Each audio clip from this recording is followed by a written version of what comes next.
Bonjour à tous, tout en vous espérant bien portant, nous nous présentons devant vous cet après-midi afin d'avoir une séance d'échange autour d'une question qui nous sera assez particulière parce que ça sort un peu du commun, parce que nous sommes venus ici afin de vous sensibiliser et afin de vous permettre de pouvoir encore une fois de plus vous développer au sujet de notre question. Je suis Eden Chiama, juriste en formation, et je suis accompagnée de deux invités spéciales. Et à ma gauche, j'ai monsieur Giovanni Santolini, c'est ça? Ok, il est président national de REC-PC, Réseau des étudiants congolais en psychologie clinique. Et à ma droite, nous avons monsieur Divin Kouamala, c'est ça? Ok, il est psychologue clinique en formation également. Nous aurons donc le plaisir d'échanger ensemble avec eux autour d'une question qui nous sera vraiment intéressante. Je cite, la santé mentale. Alors, tenez-vous prêts parce que nous allons partager de très bons moments ensemble en échangeant au sujet de ces connaissances. Alors, puisque nous l'avons dit, la santé mentale, nous avons besoin de savoir en soi c'est quoi la santé mentale pour que nous puissions savoir comment nous pouvons entretenir notre santé, comment nous pouvons en prendre bien soin, parce que nous sommes sans ignorer qu'autant nous avons besoin de prendre soin de notre santé physique, nous avons également besoin de prendre soin de notre santé mentale. Alors avec vous, nous aurons le réel plaisir de savoir c'est quoi la santé mentale, pourquoi nous devons l'entretenir, comment est-ce que nous pouvons entretenir notre santé mentale et dans quel but. Pourquoi? Parce que tout ce que nous faisons dans la vie, c'est réellement pour un but que nous recherchons. Et je vous donne d'avoir la parole pour un petit briefing de ce que la santé mentale peut être afin que les gens ou le commun du mortel puisse apprendre un peu là-dessus. Merci beaucoup, cher Eden. Concernant une petite présentation, je suis Divin Kouamala Kibouila, étudiant en psychologie clinique à l'université Saint-Augustin de Kinshasa. Okay. Je suis aussi membre dans le réseau des étudiants en psychologie clinique du Congo, dans le comité de notre université. Je suis secrétaire, donc notre président est là à côté. Alors, la santé mentale, normalement, ça ne serait pas un sujet ignoré comme aujourd'hui dans notre société. Beaucoup de gens se posent la question sur la santé mentale, c'est quoi la santé mentale? Or, la santé mentale, c'est notre vie. Autant que nous entretenons notre physique. Donc, presque chaque jour, quand on ne se sent pas bien, quand on n'a pas bien dormi, nous courons à l'hôpital le matin pour savoir qu'est-ce qui nous dérange. Mais quelquefois, nous ignorons la santé mentale. Donc, nous devons faire autant. Alors, parlant de la santé mentale, j'aimerais donner la définition que nous propose l'OMS. Donc, l'OMS définit la santé mentale comme un état de bien-être qui permet à chacun de réaliser son potentiel, de faire face aux difficultés normales de la vie, de travailler avec succès et de manière productive et d'être en mesure d'apporter une contribution à la communauté. Alors, comme je disais tout à l'heure, la santé mentale doit nous préoccuper au quotidien. Parce que pour que l'homme puisse se réaliser, pour que l'homme fasse quelque chose dans la société, il doit entretenir sa santé mentale. Il doit avoir une bonne santé mentale. Voilà ce que je pouvais dire en quelques mots concernant la santé mentale. Merci, cher Eden. Ok, merci. Monsieur Giovanni, vous avez quelque chose à rajouter là-dessus? Oui. Ok, vous avez la parole. Vous me permettrez, j'aimerais encore me présenter à notre Oui, volontiers. Bon, moi, je suis Giovanni Santolini Luamba. Comme l'a dit la présentatrice Eden, je suis le président national du réseau des étudiants en psychologie clinique de la RTC. Et je suis actuellement étudiant en L2, ancien système, à l'université de Kinshasa. Par rapport à la santé mentale, l'OMS l'a largement déjà défini comme un état de bien-être qui permet à l'homme de se réaliser et d'aider sa communauté. Donc, la santé mentale, il faudrait savoir, beaucoup de gens confondent la santé mentale avec la maladie mentale. Exactement. Je pourrais m'arrêter là ou bien si vous aimeriez que je puisse entamer directement avec... Ouais, ça nous permettra aussi d'élargir directement la question. Si vous pouvez donner la démarcation entre cette santé mentale et la maladie mentale pour que nous puissions avoir le distinguo. Ah, merci. Okay. La santé mentale est largement différente de la maladie mentale. Exactement. Quand nous parlons de la maladie mentale, là, on s'entend aux troubles psychiques. Et on a différents troubles psychiques. On a la schizophrénie, la dépression, donc il y a beaucoup de troubles. Mais pendant que la santé mentale, c'est un état de bien-être.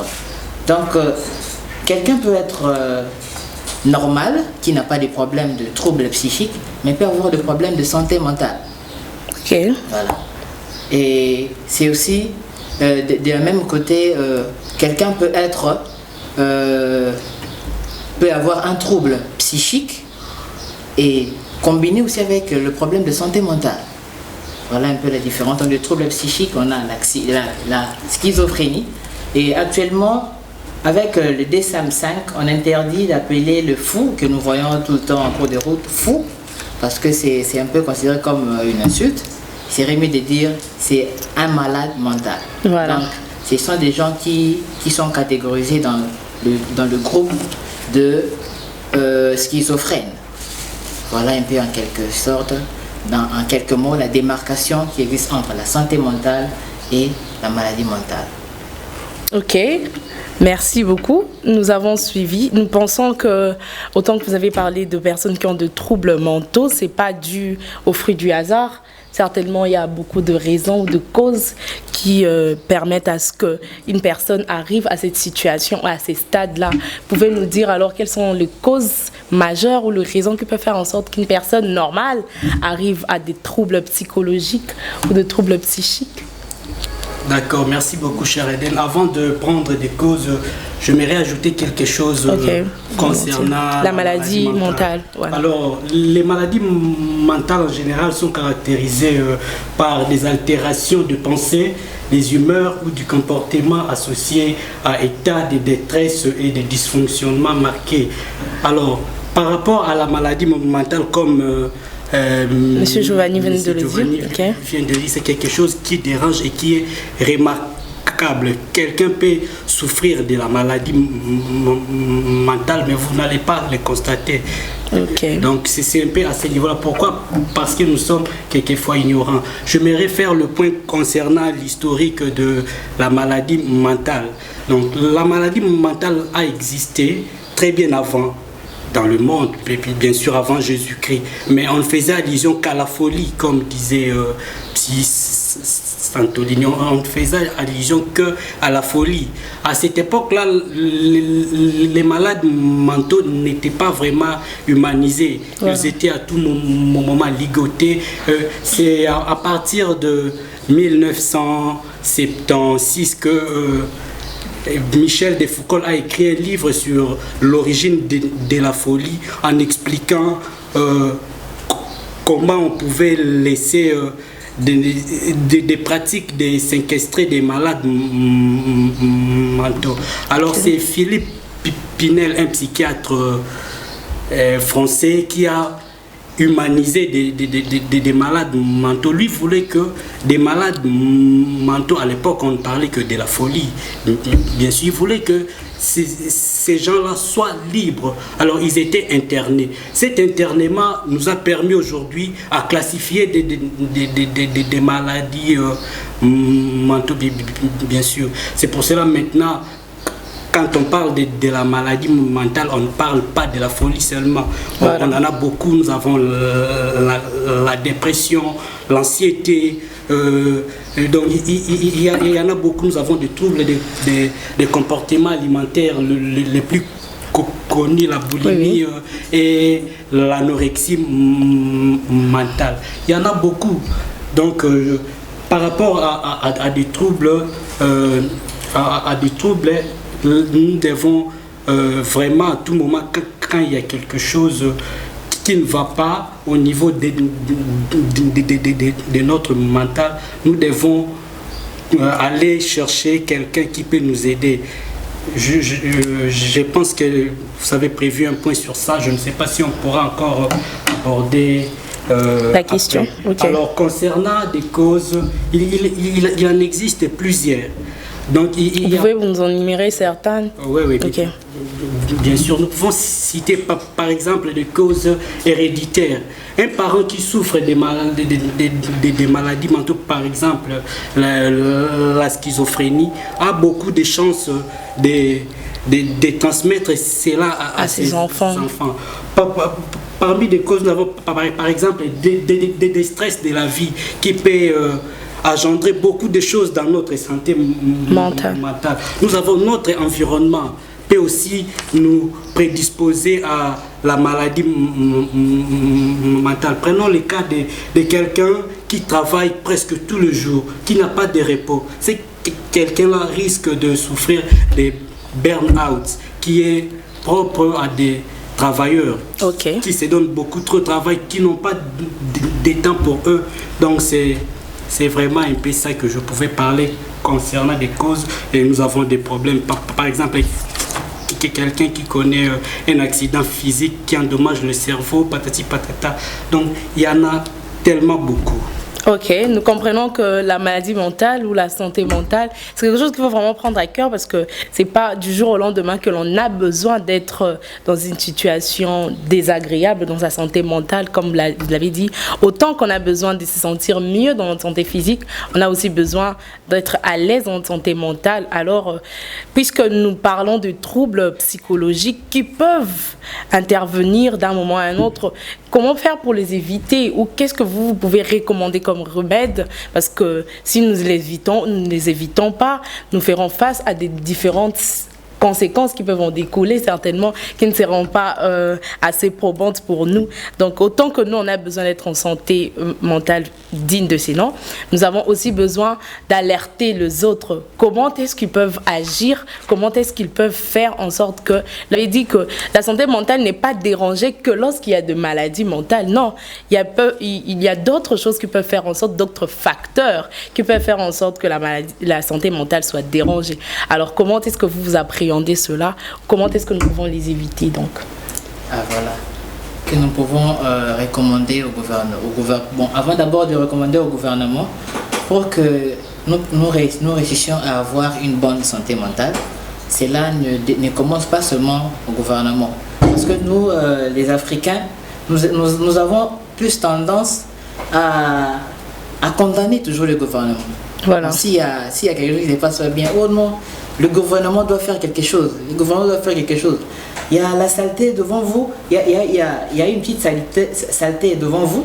Au lieu d'enlever, non, vous continuez à jeter quand ça va déborder. Et là, vous allez pleurer. Le président, Maman Denise, fait quelque chose. C'est des comportements purement congolais, ça. Voilà. Pour avoir une bonne santé mentale, tout d'abord, ça doit commencer par nous. Être d'abord confiant, personnellement. Tu veux réussir quelque chose, il faut être confiant, il faut bien fixer des objectifs. Donc, je veux réussir. Aucun milliardaire, bon, si je parle plus, j'entame la sphère de l'entrepreneuriat, aucun milliardaire dans ce monde va vous dire qu'il est devenu milliardaire facilement. Voilà. Il y a toujours des contraintes auxquelles il faut faire face. Et il faut toujours surmonter cela. Vous échouez aujourd'hui, demain vous dites non, ça tiendra demain, ça tiendra. Mais et non, vous échouez, il y a deux personnes, il suffit d'un petit échec, et puis il se met dans un état de détresse. Vous allez remarquer que son humeur a changé, il n'est plus le même, il ne sait plus répondre correctement aux gens. Il devient désemparé. Oui, voilà, désemparé. Il dit dans le matin, bonjour monsieur. Il ne te répond même pas, tu continues, bonjour, mais il peut te répondre mal à Lingala, mais Ninyamoboy. Donc vous sentez qu'il y a un, ça ne va pas. Il voulait réaliser quelque chose et ça n'a pas tenu. Voilà. Or, ça signifie que sa santé mentale est dérangée. Et il n'avait pas confiance en soi. Donc il faudrait d'abord avoir confiance en soi. Et être déterminé si on veut réaliser quelque chose. Et par rapport au gouvernement, mettre les moyens en jeu Premièrement, bon, moi j'aime parler plus des lois. Vous savez, nous surtout à Kin ici, nous aimons plus écouter par le fouet. Donc, je peux donner l'exemple de la circulation routière. Il y a des chauffeurs, vous allez voir, des princes à double sens, il n'y a pas de séparataire, mais une fois qu'il y a l'embouteillage, il part de l'autre côté. Et comme ça, là, il va s'attendre seulement à des reproches des policiers. Or, il faudrait qu'il puisse y avoir des sanctions. Le non-respect. Voilà. Il faudrait qu'il puisse y avoir des sanctions pour faire respecter l'ordre. Et donc, le gouvernement doit mettre en place des mécanismes qui doivent pousser nous, les Congolais, à respecter l'ordre, à respecter les principes de la route, à respecter les principes de la vie et à faire tout aussi pour éradiquer surtout le phénomène Kuluna. Pour réussir à éradiquer ce phénomène Kuluna, ce n'est pas seulement c'est comme on dit, les médecins, les criminologues, non, l'apport aussi des psychologues, surtout des psychologues cliniciens, est important. Donc pour arriver à éradiquer ce phénomène Kuluna qui dérange la population congolaise, parce que on n'arrive pas à dormir. Il y a des coins de la ville où des gens n'arrivent pas à bien dormir. Et là aussi, ça affecte la santé mentale. Ok, merci beaucoup. Nous passons la parole à Monsieur Divin. Vous avez quelque chose à rajouter quant à ça? D'accord. Moi, j'aimerais d'abord revenir au début lorsqu'on parlait de la santé mentale. Nous avons beaucoup... Quand des gens pensent qu'il a un problème mental, ils ne font pas allusion à certaines choses qui se passent au quotidien. Voilà. Par exemple, un deuil mal vécu, une séparation mal vécue peut causer des problèmes dans ça peut engendrer beaucoup de choses dans la santé mentale. Ça, j'avais oublié, j'allais ajouter ça dans le premier point. Alors, vous venez de parler sur des mesures à prendre. Oui, de remèdes que nous pouvons utiliser afin d'aider les autres, non seulement ceux qui sont déjà dans cette situation, mais ceux qui sont en voie de. Parce qu'il y a des personnes qui même ignorent qu'ils ont déjà de problèmes mentaux et il y a des personnes qui sont vraiment dans les besoins, mais ne sachant pas comment remédier à la situation, ils se laissent ainsi. Et vous, puisque vous êtes déjà du domaine, vous saurez comment amener ces personnes à comprendre que autant qu'ils ont besoin de leur santé physique en bonne santé, nous aussi nous avons besoin qu'ils se portent en bonne santé mentalement. C'est pourquoi nous sommes là pour eux. D'accord, merci beaucoup. L'un de mes professeurs, Joachim Mukaou, lui avant de commencer son cours, il nous dit toujours tout homme est un porteur des problèmes non résolus. Donc dans notre vie, des problèmes, nous en aurons toujours. La vie humaine est liée au problème d'ailleurs. Donc quand quelqu'un veut vraiment améliorer sa santé mentale, il doit d'abord s'accepter. C'est pour cela même moi, parmi des approches de la psychologie, j'aime bien l'approche humaniste.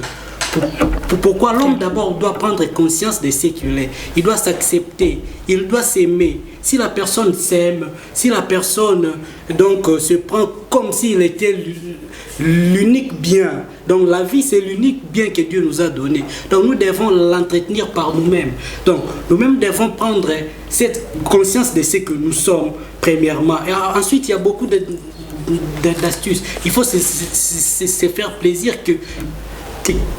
quelquefois. Il faut quelquefois pratiquer des activités sportives. Il faut éviter des mauvaises relations. Donc il faut tenir des relations saines. Et là va aussi nous épargner à tomber dans des maladies mentales, bien sûr que oui. Bien sûr. Alors, donc, ce que je pouvais vous dire, la plus grande chose pour vaincre la maladie mentale, c'est d'abord nous-mêmes. Nous devons prendre soin de notre mental comme notre santé physique. Faire du sport, quelquefois entretenir des relations saines, pratiquer la méditation, pratiquer des yoga, Donc c'est vraiment ça, mais le nombre est vraiment indéfini. Chacun de nous aussi à la maison a sa façon de se détendre et il faut vraiment le faire pour bien garder notre santé mentale. Ok, merci beaucoup. Nous avons vu que la santé mentale, c'est un état de bien-être suprême, comme je peux l'épingler. Donc, au-delà de prendre soin de sa santé physique, nous avons souvent tendance à aller dans des hôpitaux pour chercher les médecins afin de répondre favorablement à son besoin. Autant nous devons nous préoccuper. Au fait, ça doit être une préoccupation pour chaque personne de savoir mon état psychologique et comment, à quel niveau. Est-ce que je suis en bonne santé? Est-ce que ça ne va pas? Parce que nous courons peut-être beaucoup de difficultés dans notre quotidien. Aujourd'hui, je n'ai pas mangé, demain, j'ai pleuré, hier, j'ai fait ceci. Pourquoi? Parce que les situations qui nous entourent ne sont peut-être pas les situations que nous avons prévu de vivre. Et c'est pourquoi ça laisse souvent des séquelles dans notre mental, dans notre vie. Et cela peut engendrer beaucoup de choses même dans les futurs. Alors, puisque c'est un état de bien-être que nous devons prendre, dont nous devons prendre soin, nous devons vraiment nous en préoccuper. Là, j'ai aimé ce que vous avez dit en dernier lieu du repos. Nous devons vraiment prendre du temps pour les repos. J'ose croire que certains ne les font pas. Ils sont fatigués en longueur de journée, ils sortent, ils ne rentrent que tard la nuit et ils s'endorment ainsi. Dormir n'est pas synonyme de se reposer forcément. Le repos, c'est prendre le temps pour soi-même, de se reconstituer, de permettre à ce que le corps puisse encore se renouveler ses cellules endormies afin de nous permettre de bien être dans notre être tout entier. J'ai aussi aimé les activités physiques régulières que personnellement, moi je ne fais pas des activités physiques, mais je comprends que c'est quelque chose que je dois encore faire pour mener ma vie au mieux. Et j'ai aussi aimé ce que vous avez dit à propos du gouvernement. Souvent, c'est un sujet que l'on ne prend pas trop à cœur. C'est quelque chose qu'on prend à la légère pour mener la santé mentale des Congolais que nous sommes de manière spécifique. Comment est-ce que le gouvernement peut propulser cela afin d'aider les jeunes, la jeunesse, la vieillesse, mieux, nous, la population congolaise, de bien être dans notre domaine mental? Alors, notre gouvernement a un programme qui est dirigé par le docteur Gédéon Samba, programme de santé mentale. Ok. Il y a un programme pour ça. Alors maintenant, notre question est, quels sont les moyens que le gouvernement met en œuvre justement pour aider ces programmes-là? Donc, on ne sait pas. Parce que jusque-là au Congo, parlons un peu de notre pays, la santé mentale est mise vraiment en arrière-plan. Justement. On ne pense pas à ça. Elle n'est pas d'ordre. Oui, même le gouvernement doit sensibiliser. Nous sommes là pour sensibiliser. Donc notre gouvernement devait mettre des moyens consistants pour la promotion de la santé mentale. Okay. À part le gouvernement, nous avons des associations. Nous avons notre association qui est Union des psychologues cliniques, Union nationale des psychologues congolais, UNPC, dirigée par le professeur Oléa Babalayoul. Okay. Ils sont là, ils travaillent pour des causes de la santé mentale. Bien qu'il n'y a pas assez de moyens pour ça, il y a des gens qui sont là. Nous aussi, étudiants de la psychologie clinique, à notre niveau, nous avons organisé ces groupes en vue de promouvoir la psychologie, en vue de promouvoir la psychologie clinique, en vue de promouvoir la santé mentale. Le 30 mars de cette année même, nous avions organisé une conférence à l'université de Kinshasa, à la salle Monaco, sur la santé mentale des Congolais pendant ces temps de guerre. Okay. C'est là, moi je pense que cette sensibilisation ne doit pas être seulement de l'État, bien qu'il ne le fait pas bien, ça ne doit pas être seulement de l'État, mais nous aussi, partout où nous sommes, dans nos quartiers, là où nous suivons cette vidéo, nous devons sensibiliser à la santé mentale. Tu peux voir quelqu'un qui a des problèmes mentaux, a du mal à tenir même sa vie professionnelle, sa vie de couple, donc ça perturbe tout. Tout à l'heure, je parlais de l'acrophobie. J'ai vu une grande journaliste incapable de prendre parole. Pourquoi? Parce qu'elle était devant les faits accomplis, donc devant sa plus grande peur. Voilà. Donc c'est un peu ça que je pouvais parler par rapport aux conséquences de la maladie mentale. Oui, M. Giovanni. Je peux enchérir l'idée de mon frère. Divin, ok. Divin. J'aimerais plus marteler plus sur l'approche humaniste. Il y a beaucoup de gens qui manquent de détermination pour la réalisation des objets. Une fois que la personne échoue, et il arrête. Or, dans la vie, il faut toujours avoir un deuxième choix. Voilà. Si le premier choix ne tient pas, on passe directement au deuxième plan. Voilà.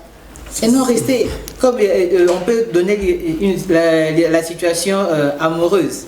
Un garçon qui aimait une fille et la fille ne veut plus de lui. Non, il dit non, elle ou rien. C'est pas pour autant qu'il ne va plus se marier toute sa vie. Il est même tenté de se suicider.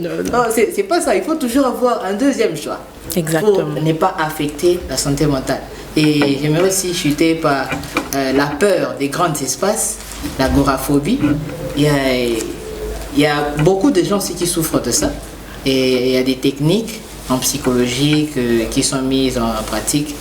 Là, on pourra en discuter plus tard, mais il y a des techniques appropriées pour réussir à surmonter cette peur de parler en public, parce que c'est pas facile de parler en public. Exactement. Merci beaucoup. Nous avons entendu qu'il y a plusieurs phobies qui peuvent handicaper notre santé mentale.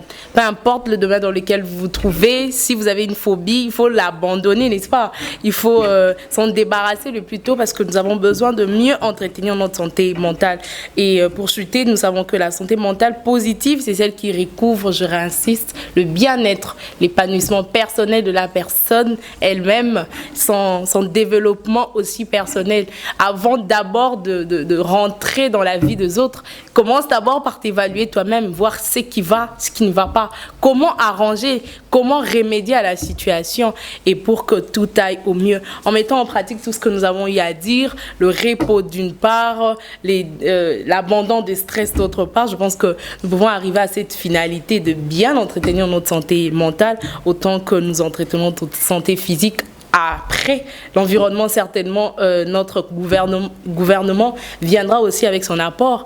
Et nous osons croire qu'avec l'union de toutes ces choses, nous pouvons arriver à mieux vivre et à bien vivre. En tout cas, c'était un plaisir de partager cela avec vous. Monsieur Giovanni, nous vous disons un grand merci pour votre apport, ainsi que Monsieur Divin aussi. Merci parce que nous avons été richement, encore une fois de plus, édifiés par ces connaissances que nous allons réellement mettre en pratique pour notre épanouissement. Merci. Merci.